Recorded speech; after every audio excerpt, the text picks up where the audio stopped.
This episode of I Am Salt Lake podcast is proudly sponsored by Jed's Barbershop. With 3 locations, you have no reason to not always look your best. Go get a haircut, a beard trim, or even a straight razor shave. Jed's Barbershop is open 7 days a week, Monday through Friday, 9 a.m. to 9 p.m., Saturday 9 to 7, and Sunday 12 to 5. Their newest 3rd location is located at 167 East, 900 South, right next to Randy's Records. They also have a location downtown at 212 South, 700 East, and in Sugar House at 2153 East, 2100 South. Head on over to jedsbarbershop.com for more information. Showcasing local talent, professionals, and everyday people making Salt Lake City what it is today. It's time for another episode of the I Am Salt Lake podcast.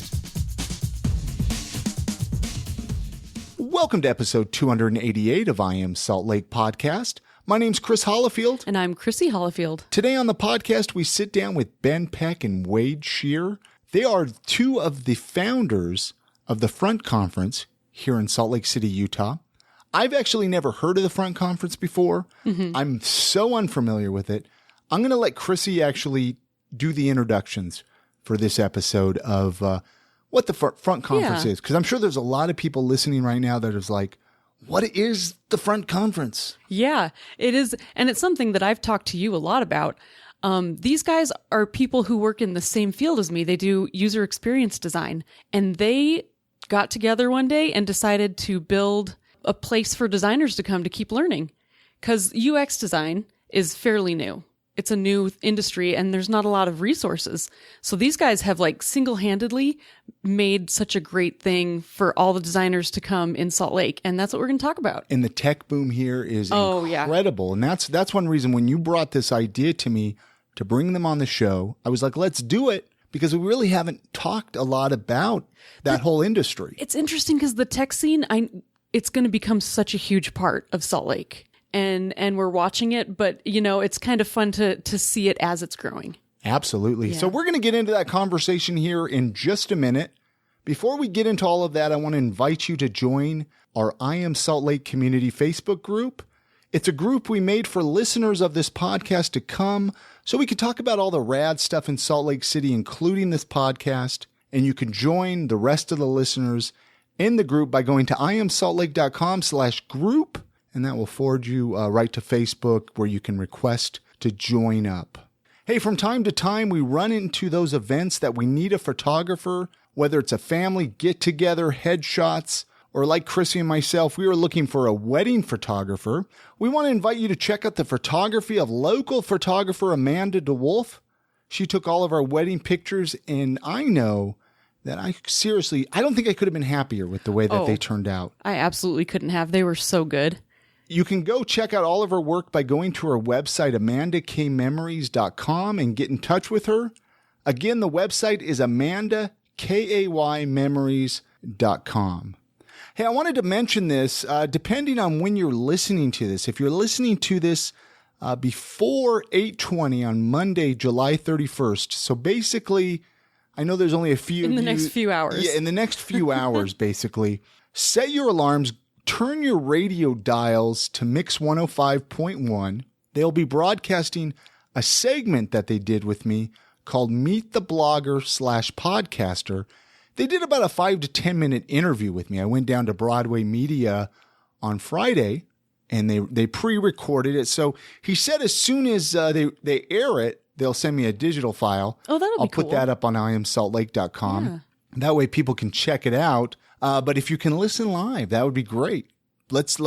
I don't know if they, boost some ratings. Yeah, can they boost the ratings? I don't know. I don't know. I wish I would have been able to give you guys all a little heads up. I know I announced it on social media. I posted a picture up there of when I went in. Mm-hmm. But I wish you could have joined me, Chrissy. I feel bad that you weren't there. I was not feeling well. All right, let's jump into that conversation that we had at our office with Ben and Wade, 2 of the organizers of the Front Conference. Thank you so much for listening. Enjoy.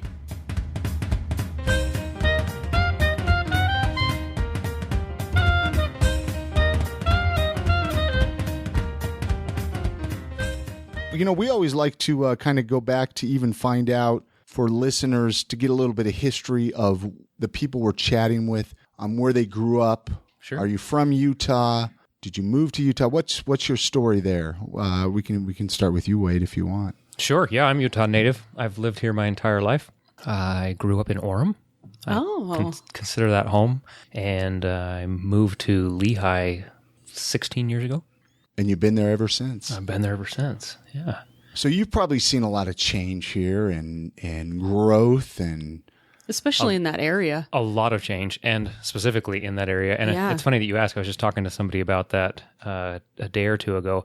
My dad was one of the original WordPerfect guys. And so he started there back in 1988. Back in the old Orem building? Oh, yeah, in the Orem building. And back then, we lived in Kaysville, and he would drive 2 hours every day back and forth, and finally got sick of it and moved. But the thing that I remember about that time is that I-15 was 2 lanes in both directions back then, and there was a rest stop in Pleasant Grove. That's how rural it was. Basically, there was nothing between probably Sandy and Orem.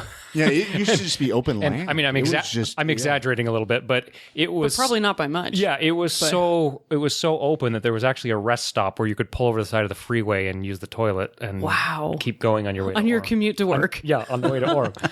So I have seen a lot of change. Yeah, now it's all just like connected, one big.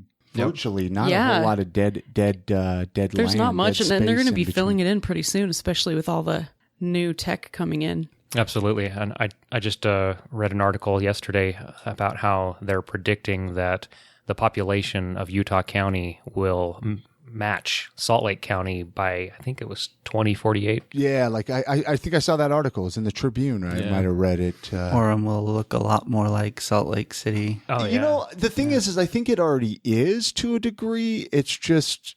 I don't know. The traffic is almost getting worse down in Utah County, I think, than Salt Lake. When I go down there and drive, maybe it's just the areas I go. More people live in that area and come up to Salt Lake to work, it seems like. So the traffic is pretty crazy. What about you, Ben? You from Utah, Salt Lake area, Utah County area? Where'd you grow up? Yes, also born and raised Utah. I grew up in Bountiful. Okay. So Davis County for the first 16 years of my life, and then they moved just barely north to Centerville, and then I've been all over since, not all over Utah since I graduated college and that. So I lived in Orem for a while, Provo, West Jordan, and then I was in Glendale, Salt Lake City, for 4 years, and now I'm back up in Davis County. So you've seen every area of Salt Lake, Utah County-ish. Yeah. Do you have a favorite spot that you've enjoyed being in? I think that's why I ended up back in Davis County, was that I just it's home nice to up me. there. It's nice. Yeah. It is, and I can walk. I'm maybe like 5 minutes away from a trailhead that leads up to a 20-foot waterfall that I can go to whenever I want. That kind of goes along the whole Wasatch Front, but Sure. It's just nice. I live 3 houses away from my sister, so a lot of it is family. They all kind of live up in that area anyway. I liked downtown Salt Lake.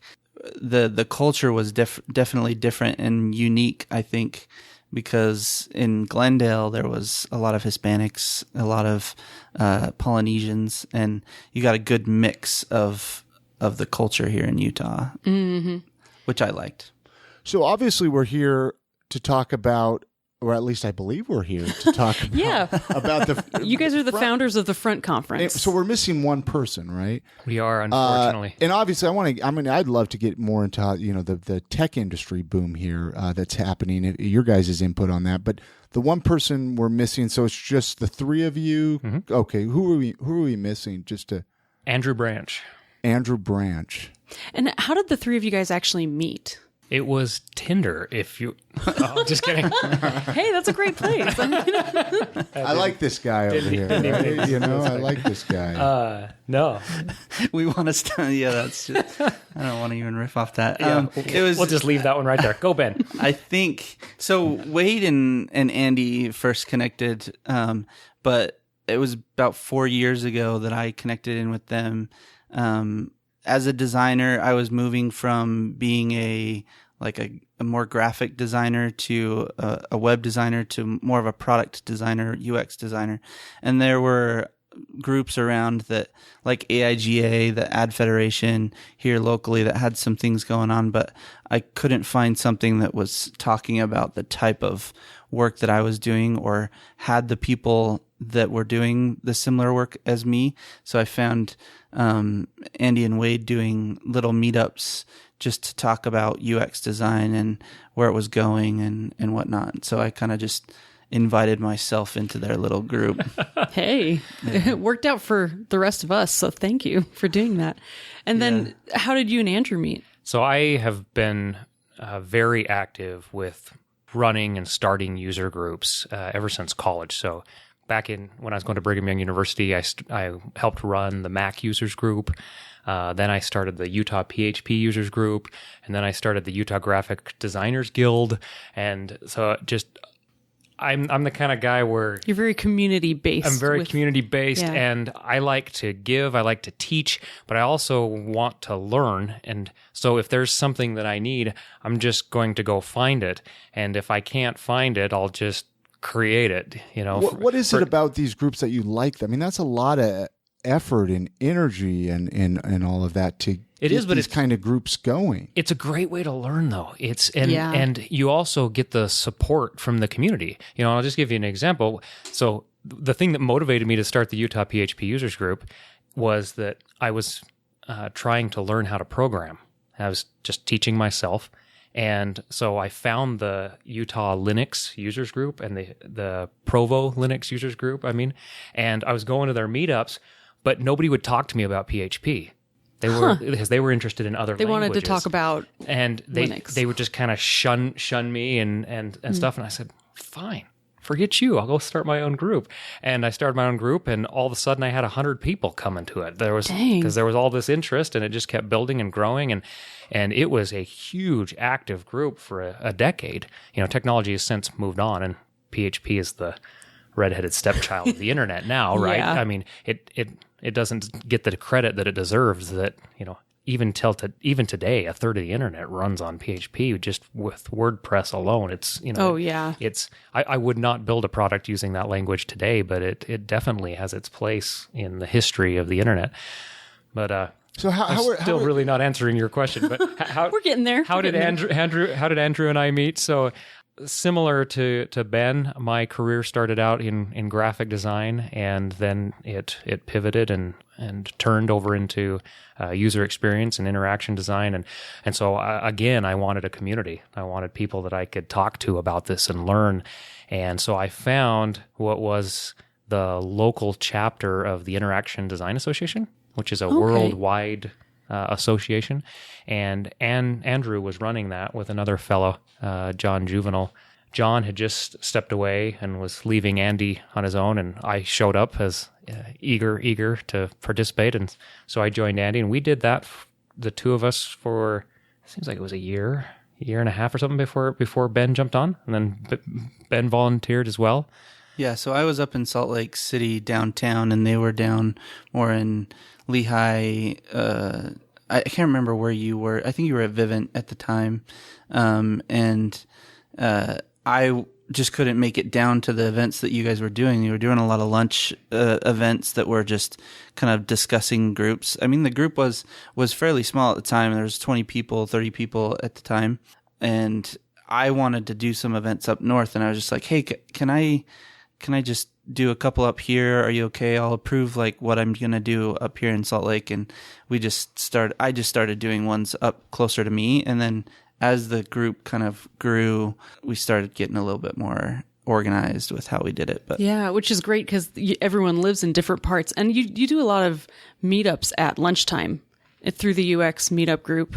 It's changed a little bit over the years. Earlier on, we'd have some events during lunch, but they were more in the evening. But we have transitioned to doing more nowadays during lunch. We seem to get a better turnout at lunch. Which is great because a lot of people from one company can get together and say, hey, I want to go do this. We're going to go learn this one thing for lunch and then come back and talk about it. Mm-hmm.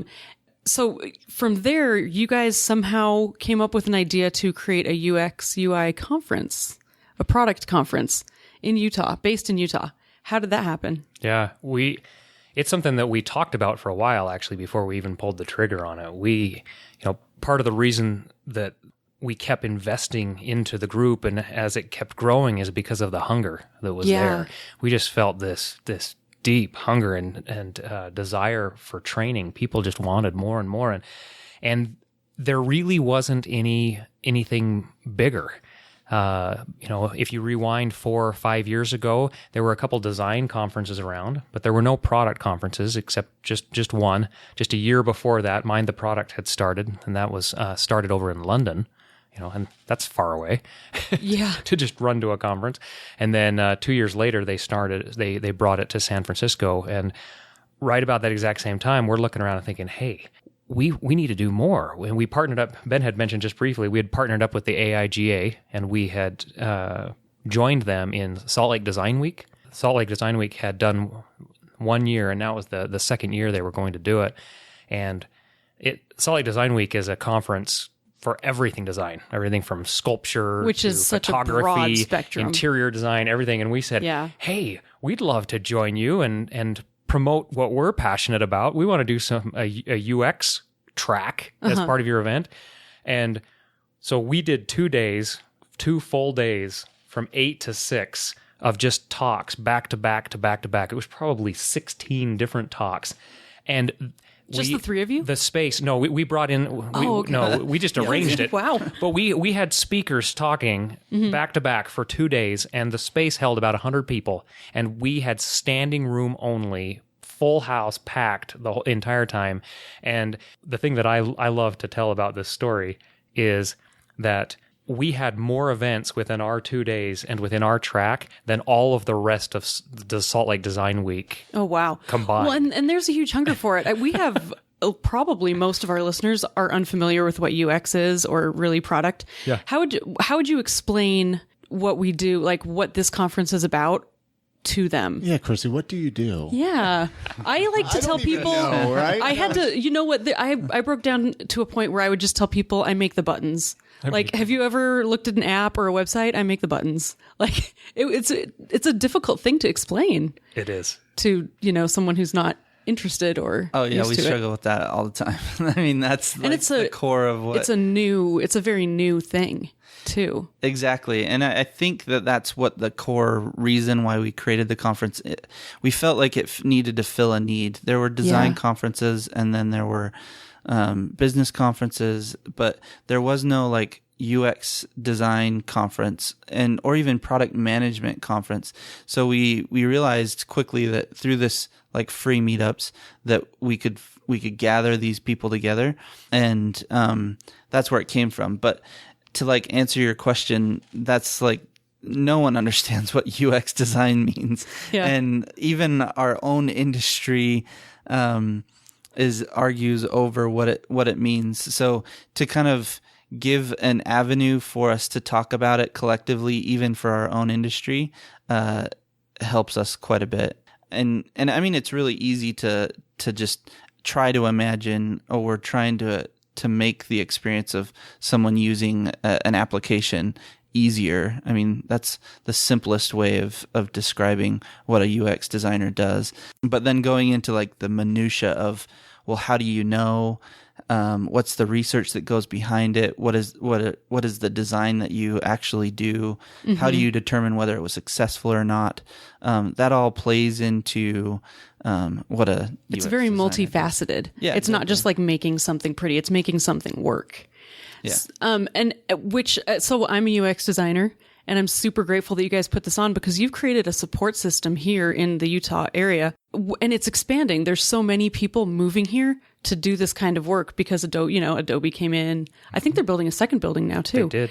And then they just announced it. Yeah. And the Silicon Slopes area is just booming, and none of us have had really a support area to go or to talk things out.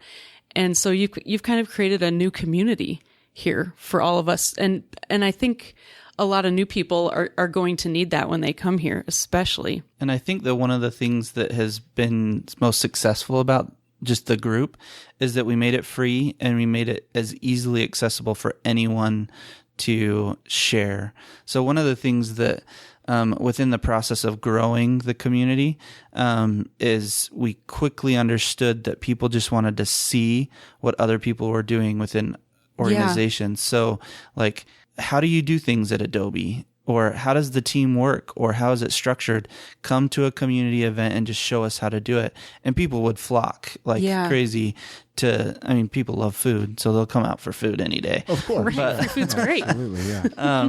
But they really just wanted to hear how they were doing it and what worked, what didn't work, so that they could do it better. That's how I got drawn into it. And we could have started the conference anywhere. Exactly. We could have gone to San Francisco, and it would have been even bigger. I mean, we like to brag about the sellout crowds that we've had: 350 the first year, 600 the second year, 650 the third year. But we could have had multiple thousands of attendees if we'd gone to New York or if we'd gone to San Francisco. But we chose to do it here for a specific reason. And that's because we're all really passionate about Utah. We think that there's a unique set of talent here and a culture here that we love. And we wanted the world to come to this and to experience this. And Utah's on fire right now, just like you were talking about with Silicon Slopes, it's almost to the point where we're growing too fast right now. The infrastructure's not there to support the growth that's happening down there in Lehigh, and it's really exciting, but it's also going to be a mess for the next 2 years while they're redoing the freeway. But that's kind of how we just kept going into this. Is we were saying, okay, we see all these people that are coming out to this event. We see all these people that are coming out to Design Week, even to the point where the Design Week people came to us and they said, "Hey, can you back off? Oh, really? Can you do that?" You guys were getting all the attention. I know, and I love it. They're like, "Can you back off?" And we're like, "We're not going to back off, dude. This snowball is going downhill, and nobody is stopping it, right?" And why would you pull out the rug from people who clearly need this? Oh, yeah. Yeah. So how many years front? 3 years? Is that what I calculated? Yep, 3 years based behind. Off of what we started the numbers you were saying. Yeah, we started in 2015. And I've been to all 3 years. Have you really? Oh, yeah. Oh, Thank you for coming. So it just barely, it happened May? Is that where I read online? The conference happens in May. See, I did a little homework this time, Chrissy. Good job. Good job. No, and it's increasingly just gotten A+. grander and grander, obviously. And it sells out pretty quickly, too. Well, you just wait. We've got a big announcement coming for next year. Uh-oh. Well, and then, so how did you come up with the name Front? That was actually me. I'll take credit for that one. I will not take credit for that. We were stewing on it and trying to come up with a good name. And of course, there's always the challenge of finding a domain name and social media handles and all of that. And all of a sudden, the idea just popped into my head. I can't tell you what the catalyst was specifically for it, but it just popped into my head that we wanted to specifically focus on something that had to do with being thought leaders, that had to do with cutting edge technology, something that had to do with our home. And we talked about things like, that are unique to Utah, the Beehive State and all of these things. Wasatch Front. We were trying all these things. And all of a sudden I thought, holy cow, Front. We have the Wasatch Front and we have the front end of software. It's the front end user interface. The user interface. It's the experience. I like to call it the experience layer a lot more than just the interface, because nowadays being a product designer is evolved much more than just software, and it's going to become more and more so in the years to come, whether you're interacting with a robot or through a voice controlled application or through virtual reality or whatever it may be. But it's this experience layer, tactile or audible or whatever it may be. It's the front opposed to the back end, because our conference wasn't specifically about the business. It's not specifically about deep programming. Right. It's about designing the product, finding the solution to the problem, and delivering an amazing outcome and an amazing experience to the user. So all of a sudden this light bulb went on that front, Wasatch Front, the front end, and the forefront of technology. And so just all three of those things just came together, and I thought, bingo, that's it. Yeah. And I'll tell you a quick little story about how we got the Twitter handle, if I may. Oh, yeah. Hey. I just think it's funny that So we registered frontutah.com. We went and we registered Front Utah as the Twitter handle. We started going. We put up a website. We started advertising it. And all of a sudden, somebody reached out to me. I said, "Hey, do you want the Twitter handle Front?" Which is, a handle like that is It's hard. Pretty awesome, right? A 5-letter name of a Twitter handle. So I started talking to this guy, and I found out that there is this whole underground, this black market of social media handles that are sold. I believe and it's it. all against the terms and conditions for all the.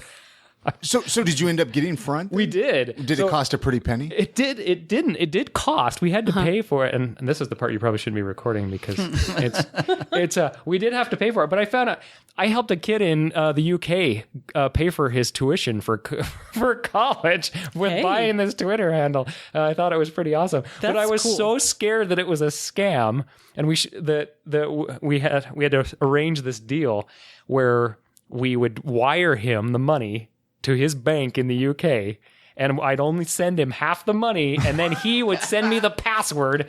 And the moment I got the password, then I'd give him the other half the money, and then we'd be good. I still can't believe that we didn't use an escrow service. I seriously can't believe we're crazy like that. Yeah, You guys just jump off a cliff, man.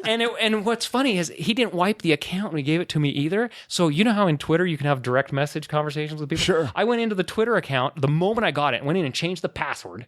I was afraid he was going to take my money and run with it, right? And sell it to somebody else. I went in there and I was looking through, and there were all these conversations where he had been hitting people up and trying to negotiate sales. So he'd been working that one for a while. Oh, he'd been working it for a while and all those things. That's why I went in and I was deleting all the threads and stuff. But that's great, though. Anyway, now you have a resale list. I mean, and it was my first time wiring money internationally. So. Yeah, we've even had other after people. That, a prince in Nigeria. Yeah, right. You've had good experiences so far. Roll the dice again. And so that's actually where it came from. Was an email like that. We were just like, oh, let's try to find. No. So it was. I think it's a funny story because it was a fun experience, and it's pretty cool that we have the Twitter handle. Oh, Front. yeah, that's amazing. I don't know, because that is impressive. It's really hard to come by an easy social media handle these days. We actually need to take a quick break really fast, play a message from our sponsor. So if we can pause the conversation, and we'll be right back. So hang tight.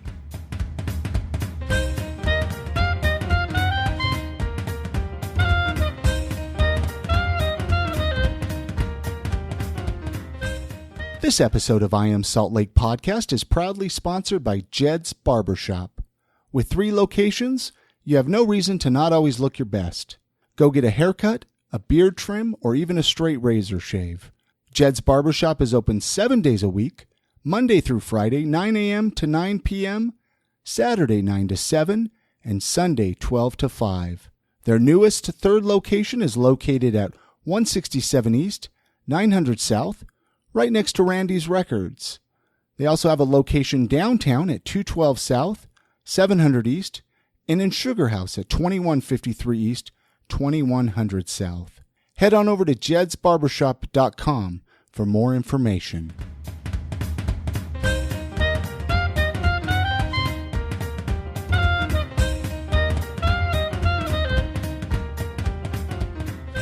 Where was the first conference at? Like, what location? It was at the Infinity Event Center, which is right on 600 there, just south of the Which Grand. I thought was really fun. It was hot. It was. It was really hot. Yeah, that's a small place though, and memorable because not just hot. It was super memorable. The swamp coolers were dripping water on the audience. It was great. It was a great experience for an experience conference. No, yeah, that specific venue was really interesting because, okay, so up until that point, we'd done like the Salt Lake Design Week, and we got maybe 70 to 100 people out to each one of those events for a full couple days. And so we said, okay, we're going to do this conference. And we said, how can we get the least expensive venue we possibly can, put the least risk on it, and see how many actually come out?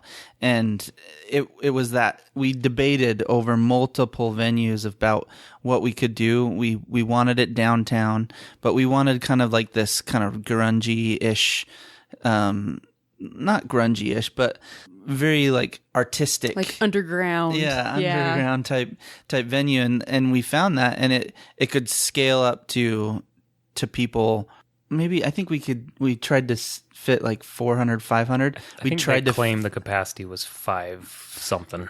And we got 350, and it was a good amount of people. It was a good starting point for us, for sure. Something I love that you just said, Ben, was that we wanted to mitigate the risk because we felt the momentum. Mm-hmm. We had proved it out at different levels of scale, but we had never opened something up to a more national audience. Right. And we'd never charged more than $5. You know, we had no money really. We had no funds to start it. And so we the thing that I think is so exciting about all of this, all the way through to today, and we've even gone beyond the 3 years.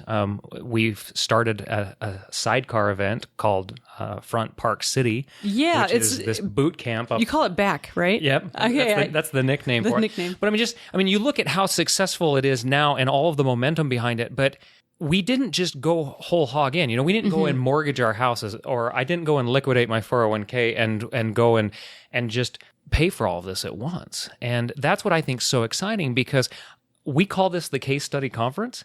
And it's not just the case study conference because we bring people in to share case studies. It's because the conference itself is a case study. Which is cool. And I think all of us have seen that, because the first year, I remember everyone giving their input on it, we had a Slack channel, and people would say, these chairs are uncomfortable, it's too hot in here. And you guys took notes and you responded. And then the next year you improved the things that people complained about. And then the next year you improved. And I can't believe you kept going, because we complained a lot. Like a lot of people complained the first year. Well, and we have tried really hard to take the feedback and to iterate on it and refine it. You know, there's things that we're passionate about that we want to do, but we're also listening to our customers and going through the same methodology, utilizing the same principles that we're teaching from the stage of how to develop a business and how to develop a product. And so I just think it's so exciting. It's a dream. It's where were people coming from? Like all over? I mean, even outside the U.S.? Yes. So outside the U.S., we actually had people from Australia come this. We've had somebody from Tokyo. We've had somebody from Canada. And from Peru, and Australia. So we've had people from 5 different countries. That's so cool. This year it was 29 different states. Yeah, so the majority of the audience is Utah people. We built the community around Utah, but I think I don't know the exact number. I think it was 28% were from out of Utah. And it's been exciting to watch, especially I noticed when people were coming in for the boot camp conference that you guys do at Park City, a lot of people would chime in and say, what can we do? Like, tell us where to go, tell us what to do while we're there. And it felt like you were almost attracting tourism to the area and helping people find their way around. Well, it's great for the tourist industry. It is, yeah. It's really great. Oh, we had several people tell us that, where they said, hey, I was shopping around, I was looking at different conferences, trying to decide where I wanted to go for training, and I found Front, just searching Google, and I thought, hey, skiing, Park City, UX conference, done. Win-win. And you guys didn't you have like a ski day for people who came out, or you just helped them figure out how to We didn't do a ski day last year, but we did have a discount on tickets. But this year, we actually are going to make it a lot more convenient. We're selling a specific package where you do get a 2-day lift ticket as part of your ticket.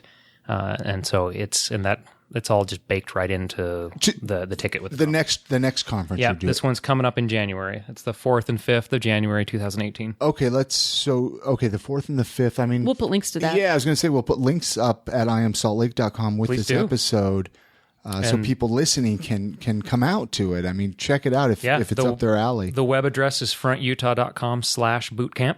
And where's it going to be at? And we have a really exciting venue as well. And so almost, it's a similar story. Just like we did with Front, we also started small with Back to prove out the concept and make sure that it would work. Yeah. And so last year we just held it at the DoubleTree Hilton, and it's called the Yarrow up there in Park City. And it was pretty good, but wasn't a very exciting venue. But this year we're holding it at the Utah Olympic Park, oh, wow, which is the site of the 2002 Winter Olympic Games. That'll be And fun. it's a really neat venue. What kind of things do you guys excited about actually like? What kind of things do you do there? I haven't been to one yet, so I'm like, what experiences are you providing? So our boot camp is different from the case study conference, where it's all hands-on, whereas the case study conference is a keynote style single track conference where you're just listening to speakers. The boot camp is small groups working together of hands-on intimate training. And the idea is, and this is why we have the nickname Back, not only is it on the other side of the mountain, which is the Wasatch Back, but the idea is that you come to front and you become to be inspired, and you hear all these people talking about how they're working and the great work that they're doing and inspiring you to that. And then you come back to the boot camp to actually practice and experience doing those things. Because we found that a lot of people were coming to the conference and they were just on a high. Yeah. They were just inspired, and they'd go back to their teams and they'd unload all of this onto their teams. But it's hard to be a catalyst of change. If you're at a very large organization, it's hard to move that. And even if you get the support of your company, a lot of people, if they haven't actually done it before, they're now book smart, but how do you actually put that into practice? And so the idea is, well, let's put a Sharpie in your hand and put some Post-it notes in your hand and let's do it. And so we brought in some amazing thought leaders and practitioners and local experts from around you guys Utah. bring experts. You brought one up from Google this last conference. We did. Slack. Yeah, Slack, Pluralsight, Facebook. So a lot of these people who are designing these products that we all use every day are coming to Utah to teach the rest of us how to, or, help us continue to grow and learn how to keep making cool stuff. From my perspective, it's a very selfish thing. Like I had a hard time before we started Front, like convincing my boss to spend $3,000 to send me out to a conference somewhere else. So I said, well, let's just bring them to us. And that was kind of what we wanted to do was it was our avenue to, we'd proven out the concept of let's share just people here locally in Utah. But then now we wanted to bring talent from places that people want to hear from, but don't always get the opportunity to. Oh to yeah, hear from. there's been nothing for us here. Yeah, and which is amazing. I like to believe that our conference really kind of opened the gates or opened people's eyes to what we have going here as far as a tech.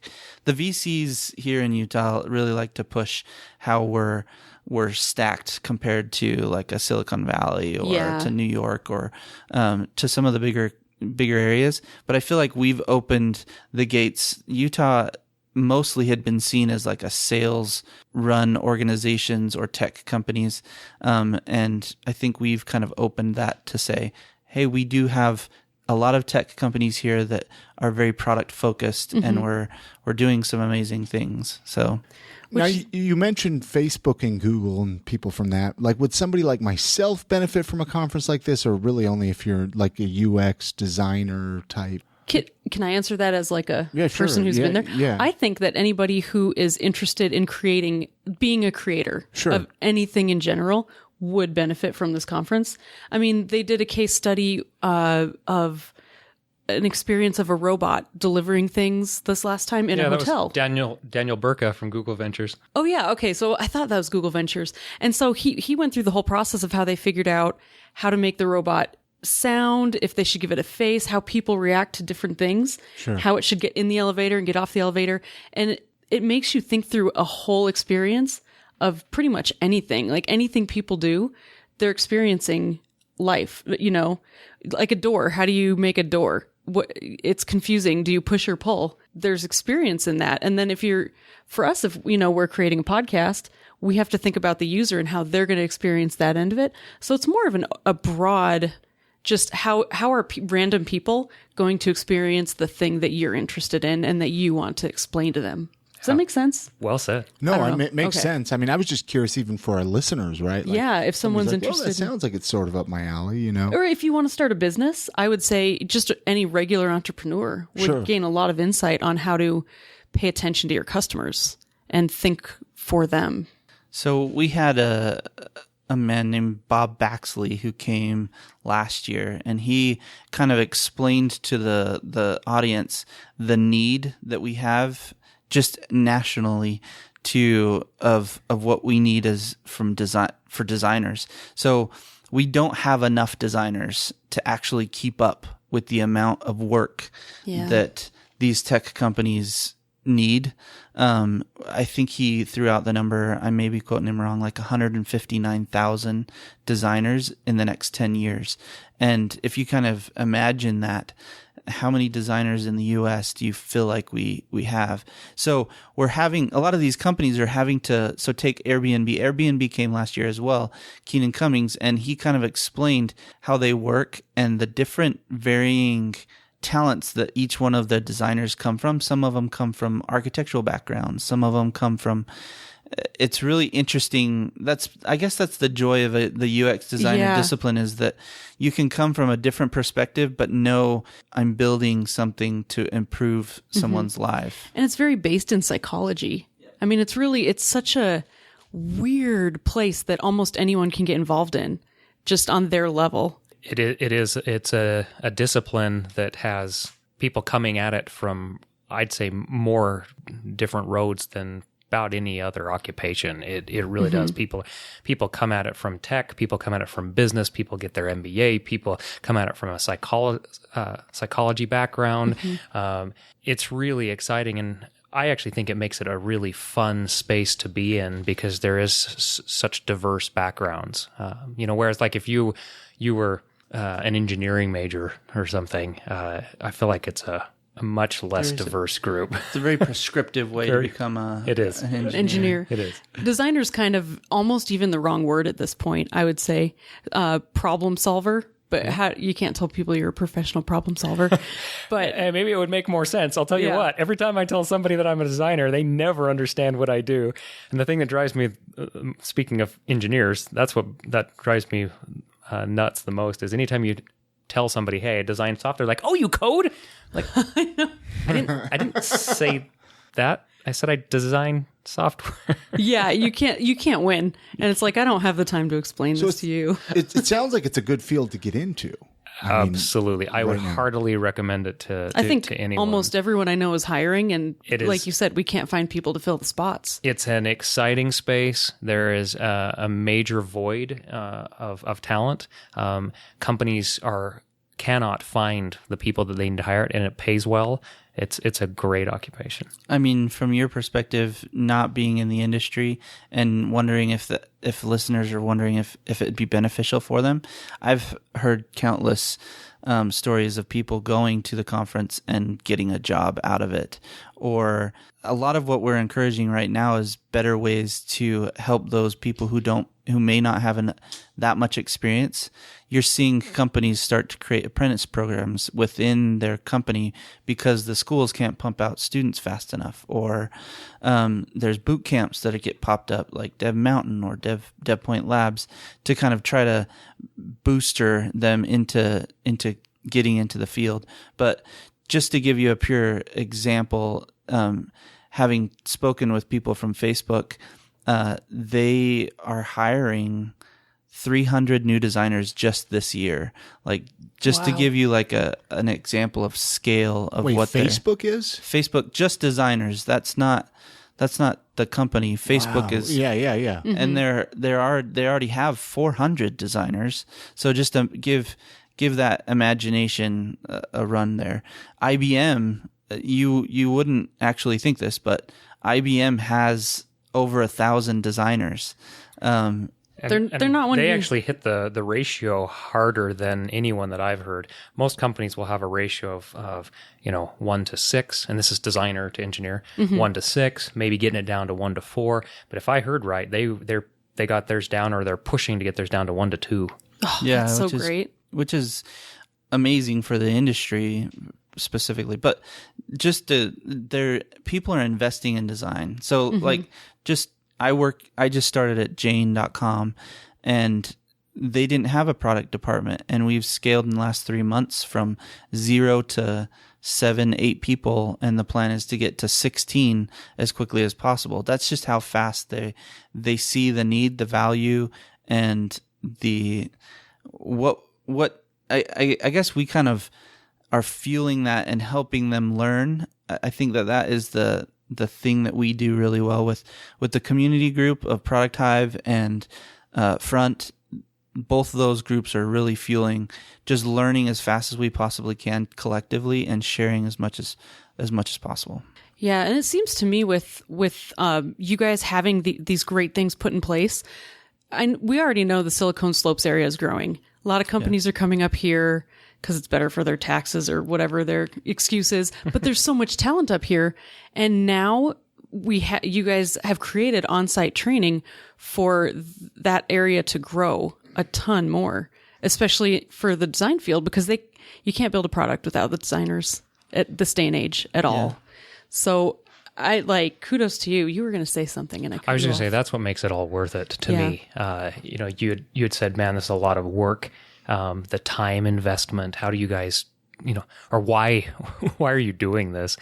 And for me, it's after these events have happened, when people come up to you and share their personal stories. When I go to a meetup a couple of months after the conference and I'm sitting down and eating with somebody and they're telling me about how their career was changed, how they pivoted into a different like your whole mindset changes. A different role. Yeah. Or where I talk to our sponsors and they talk about how they hired somebody. They found an amazing designer at our conference. It makes it all worth it. And all of the work that we put into it, invest into it, makes it worth it. To hear people where they got out of a career that they were unhappy and now they're blossoming and they're on fire and they're loving it. And I'm so grateful for all of the sponsors that have believed in us and supported us and the community. The people that even came out. It still blows my mind today that we had Marty Kagan standing on the stage. Who's kind of the godfather. He's the godfather of product management. He rode his motorcycle here from Colorado. Nice. That's another funny story too. I was on the phone with him, asking him where he was because he was supposed to be on stage in 45 minutes. Oh, wow. Sorry, Marty. I probably shouldn't tell this story if you hear this podcast because I love you, man. But I was stressed because he kind of pulled up the last minute and I pulled him up and I was like, where are you? He's like, I'm coming down the canyon. I'll be there in a few minutes. And he's riding his motorcycle here to the conference and to talk. We joked about how we would just open the doors to the Infinity Center and let him come riding in. Ride his motorcycle It's just amazing that we had Marty Kagan on our stage in the Affinity Event Center of all places, right? It looks like a cattle auction in there, right? And he was standing on our stage, and it's so awesome. The people that have supported us from people like him, the local people who have given so much of their time to prepare these case studies. It takes work to put these talks together. Oh, and they're impressive. Yeah, they do a lot. And the sponsors that have believed in us. All of the major tech companies that have been involved. I was about just hesitating because I didn't want to try to start listing some of them off because I'd be so afraid that I would miss some of them. But, huge companies like Domo and Instructure and Ancestry. The first year Ancestry was our premier sponsor, and just that they came and supported this thing because they believe in it. And you'll notice that a lot of our sponsors aren't ones that have products that our audience uses. Yeah. Right. And so it's not necessarily that they're sponsoring it to try to increase the revenue. It's from a talent perspective. Most of these companies are sponsoring this because they want to invest in the community and they are trying to hire these people. And it's just an awesome relationship that we have with them. So much of this that we're doing, we couldn't do without them. And it's How do you guys even find time to do all this? You have families, you have full-time jobs, and you're doing this in your spare time, air quotes, spare time. How? It's a fascinating dynamic. We've made a lot of people talk about remote working in our industry just because of the sheer need of a lot of hiring. But it is literally a full-time remote second job. Yeah, it's a second job. You're on call. Andy, Wade, and I are talking on Slack We shut down for work and we focus on work for our full-time jobs. And then right after work, we're just constantly talking to each other. And that's the one nice thing. I feel like us three together have figured out how to plan, how to find good talent. We have a weekly call for an hour. It doesn't always work out. I mean, we all have kids. Yeah. And it's like, oh, we're meeting at night. Oh, shoot, I got to put my kids to bed. It's like those are the conversations that we have. And not just over one or two Slack. either. I have 4. Andrew has 6, and you have I have 4 as well. So there's hope, is what you're saying. Yeah, If we we have a lot have of kids, we can kids. still do stuff. Exactly. you Give know? me hope. He's about to have one. Yeah, about to have a little baby. Just to kind of shift gears a little bit here, I always like to ask people that come on the show if they have any favorite local eating spots. I know it's just a kind of a random question, but you'd get some of the coolest recommendations. I didn't know if there was any places, I know you're further up north, you're kind of down south. Go If there's ahead. any places you enjoy. I worked downtown for Experticity for 5 years, and I just loved the food options that they have downtown. One of my favorite spots is Robin's Nest. I feel like Robin's Nest is like I've seen that. I've never been there. It's just a little sandwich shop, and it closes at 4. It opens at like 9, 10 or whatever. It doesn't You have do a very breakfast. small window It's to just, get some food there. yeah, like Wow. if you really want it, it's probably the best little sandwich that I've had, at least in Utah or downtown. Sure. I love that. Every time I come downtown, I want to visit there. I'll have to try that out. Or Rich's. Rich's is I've heard they have a really good burger. Another place I haven't tried. But see, recommendation. Yeah. Put it on the list. You're welcome, Rich. any- I just shout out to you, man. What about you? I like Pizzeria Limone a lot. The salsiccia pizza there with the olives on it. That is a favorite of mine. Let's see. There's Sean's Barbecue out in Saratoga Springs. That's good. I'm a fan of barbecue, so Yeah. you perked my ears up. I like the butternut squash ravioli at Bonavita. Okay. The Traverse Mountain Outlets. That's Oh, wow. That's a good place. I haven't been out there. Have you been down to the Moochies down your way? I have not. You're familiar with it. It's actually very close to my house. Yeah, I was but going to say. haven't been there. I was wondering, have you been to Moochies at all? No, I've Because it's a never been to great. They have the Moochies. most authentic Philly cheesesteak, and I lived right outside of Philadelphia for about 5 years. And I know we have Philadelphia listeners that actually listen to this show. They might want to box me for saying this, but they are about as close to a Philly cheesesteak as I've ever had. And that's what I was wondering if the one down your way was just as good as downtown. I wish I could answer that for you. Yeah. I did just think of another one. Cubby's. Cubby's, Oh, yes, yeah, they Cubby's are is good. great. Cubby's is Very good. top notch. I mean, J-Dogs is Yeah. like a really locally well-known Yeah. little... that story is really interesting. I don't know if you've had him on. No, we should though. Yeah, but I don't know if you know his story very well, but when I was at BYU, he started J-Dogs out of a little shack just right on campus. And wow. it was like 2 guys just feeding Polish and beef hot dogs. And now he has a franchise, basically a local franchise. So slowly he kind of created another store now they have one downtown on Main Street.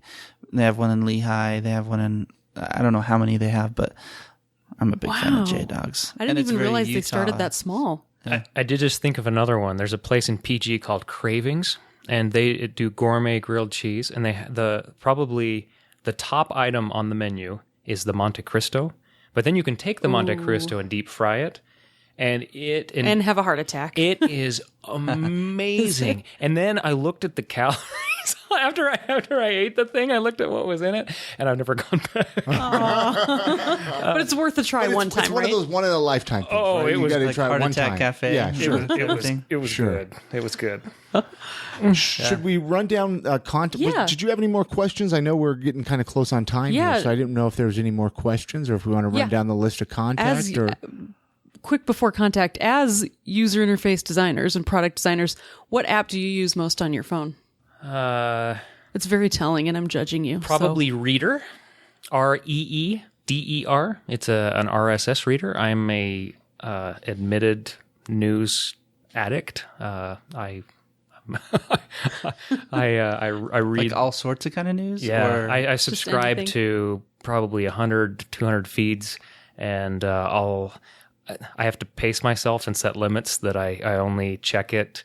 I try to check it like about 4 times a day because I'm addicted to it. But I love to read the news, and it's everything from just local news, national news, to industry news, tech news, even gardening, cycling. Things I'm interested in. It's most tech and things, but I'm a hardcore news guy. So that's probably the one I use the most. That's very fascinating because I'm complete opposite, and I get all of my news. Mine's hands down Twitter, and I just curate that list of people I follow, and all my news comes through just people. I love it. Which is fascinating. Do you use the native Twitter app? Is that I do, yeah. Okay, I was just curious. Well, I use multiple. So I use the native Twitter app. I use the desktop app. I use the website, all for different reasons. But I'm going to have a conversation with Twitter about that eventually. They have different functionalities on different platforms. Well, yeah, like slowly they'll release something on the web, and there's certain things within the Mac app that are super nice to have as far as notifications go. And then when I'm on the go, I'm on my phone and things like that. So I do a lot. Very cool. It's hard to just use something as a product designer because you're like making a list of all the ways to make it better every time you open it. That's actually one thing I really like about Reader is that it's designed very well. It's because a lot of RSS readers are not.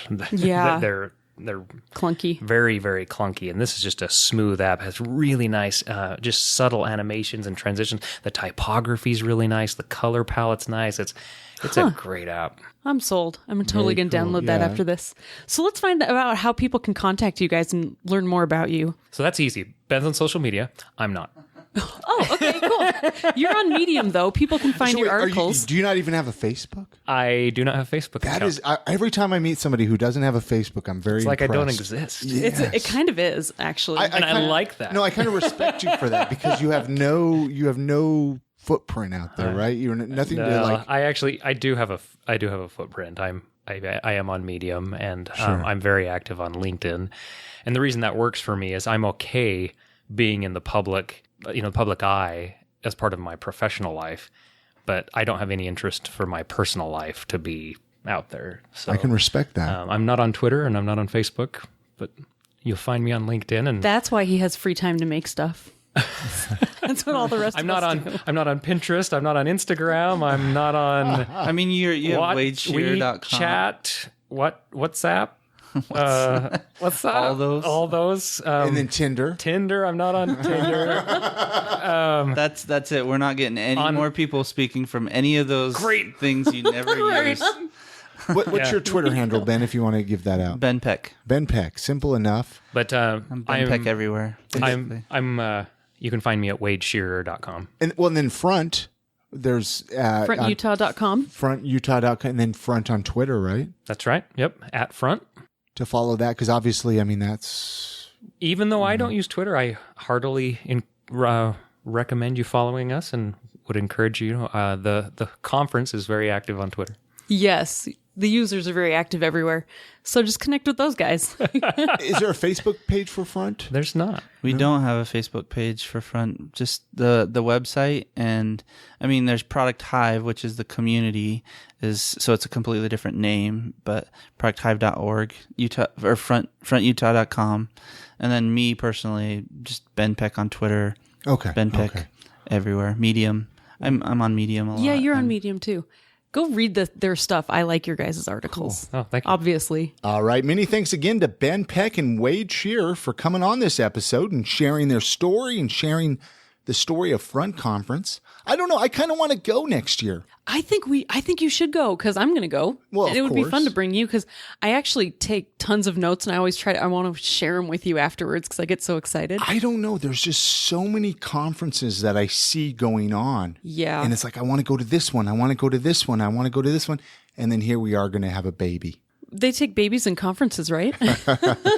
Hey, all of the links to connect with Ben and Wade in Front Conference, they're all going to be at imsaltlake.com/288. It's for episode 288. and connect with them, reach out, and let them know you heard about them on I Am Salt Lake podcast. Hey, we want to tell you about our wonderful sponsor, Jed's Barbershop. They have 3 locations, so you really have no reason to not go get a haircut and look good, look your best. Go get a haircut, a beard trim. You can even get a straight razor shave. They're open 7 days a week, Monday through Friday, 9 a.m. to 9 p.m., Saturday 9 to 7, and Sunday 12 to 5. Their third location, their newest location, is located at 167 East, 900 South. It's right next to Randy's Records. They also have a location right downtown, 212 South, 700 East, and in Sugar House at 2153 East, 2100 South. My favorite thing about Jed's Barbershop, you don't have to make an appointment. Yeah. You just show up, put your name on the list. The wait is not usually that long, but if you want to save a little bit of time, just call up, say, put my name on the list, and then drive over. Drive over. By the time you get there, you'll be ready to go. It's so handy for moms. It really I gotta is. tell you, Holy cow. especially back to school is right around the corner. Yeah, and if you forget to make appointments, you can just be like, oh, crap, kid, we got to cut your hair before you go to school and run over there. Head on over to jedsbarbershop.com for more information or give them a like on Facebook at Jed's Barbershop. I want to mention before we completely close out of this episode, Chrissy, we were recently on an episode of Get Yourself Together. Yeah, it was really fun. It's a local Salt Lake City podcast. I'm actually in the works of getting both of them on an episode of I Am Salt Lake. So it was a lot of fun. Basically, we talked about what not to say to a pregnant woman. Yes, and you did some good examples of what not to say to a pregnant woman on air. We're going to put the link for that podcast episode. Go give it a listen. We're going to put the link at iamsaltlake.com/288 for this episode. Give it a listen. Subscribe to it. You know, it's good to listen to some more Salt Lake City podcasts. These guys are fun. They do a good job. That's going to do it for this episode. Don't forget to connect with us on Instagram. You can follow us under the username I Am Salt Lake. Love all the new followers. We've been getting all the comments, all the likes. We're trying to share the best of the best photos of Salt Lake City. Mm-hmm. So head on over there and give us a like and let us know what kind of photos you would like us to share. You know, if there's certain areas of town or certain things you would like us to share. Or some unique place that a secret place that you'd like. Salt Lake City's hidden gem. Hey, you all have a great week. Get out and explore the city. Discover a new place. Meet some new people. And good night, Grammy.